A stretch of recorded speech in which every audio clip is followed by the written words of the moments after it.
পুরীর জগন্নাথ মন্দির আজ তোমাদের সাথে শেয়ার করলাম। নমস্কার, সবাই কেমন আছো? আশা করছি সবাই খুব ভালো আছো।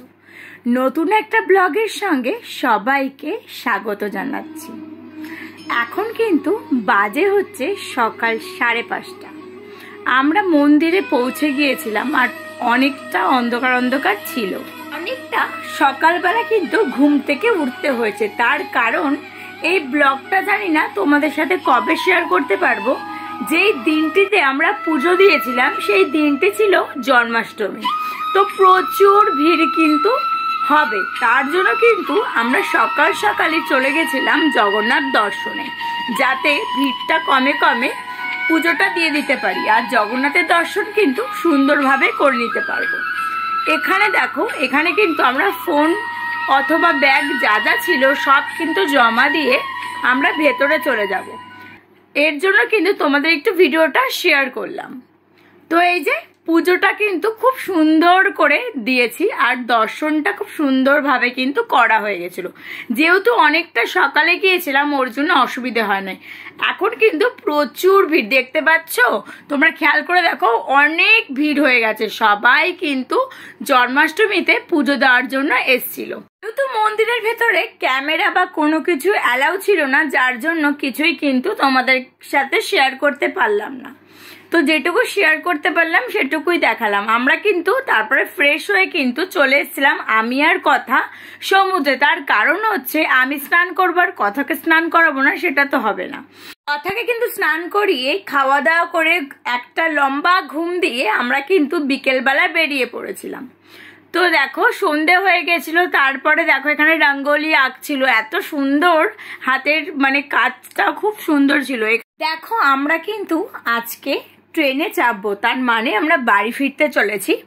একেবারে রেডি হয়ে কিন্তু আমরা চলে গেলাম একটা বার্থডে সেলিব্রেশনে। তো একজনের বার্থডে ছিল, তো সেলিব্রেশন হলো।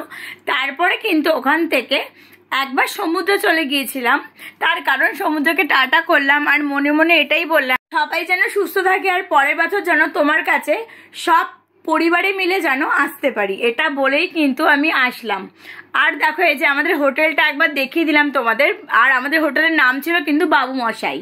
তো এখানে পুরো ব্যাগগুলো সব গোছানো হয়ে গেছে আর মারা সবাই রেডি হয়ে গেছে, আগেই বললাম। এই যে আমি এবার ব্যাগগুলো নিয়ে তো নিচে নামবো। ব্যাগের থেকে তো মানুষ কম, মানে ব্যাগ এত বেশি হয়ে গেছিলো আমাদের। তো দাদাগুলো নিয়ে নামছিল, এটা খুব ভালো হয়েছিল, হেল্প করে দিচ্ছিল। দেখো সমুদ্রকে কিন্তু টাটা বাই বাই করে আমি কিন্তু স্টেশনে চলেছিলাম। আর এখনের অবস্থা তোমরা দেখবে আমার খুবই বাজে অবস্থা হয়ে গেছে, তার কারণ হচ্ছে ওই ব্যাগগুলো নিয়ে আসতে হচ্ছিলো আর এত ভারী ছিল, মানে সবাই হেল্প করেছে, তো প্রচুর কষ্ট হয়ে গেছিলো। তারপরে দেখো ট্রেনে উঠে গিয়েছিলাম, তারপর ট্রেনটাও কিন্তু ছেড়ে দিল।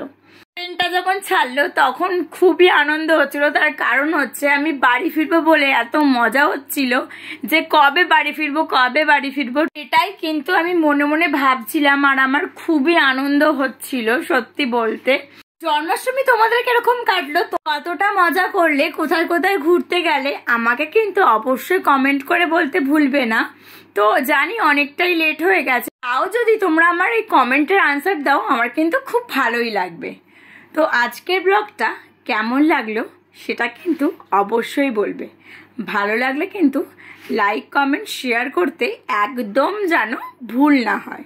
দেখা হচ্ছে নেক্সট একটি ভিডিওর সঙ্গে, ততক্ষণের জন্য কিন্তু সবাই ভালো থাকবে, সুস্থ থাকবে আর সাবস্ক্রাইব করতে কিন্তু একদম ভুলবে না। টাটা।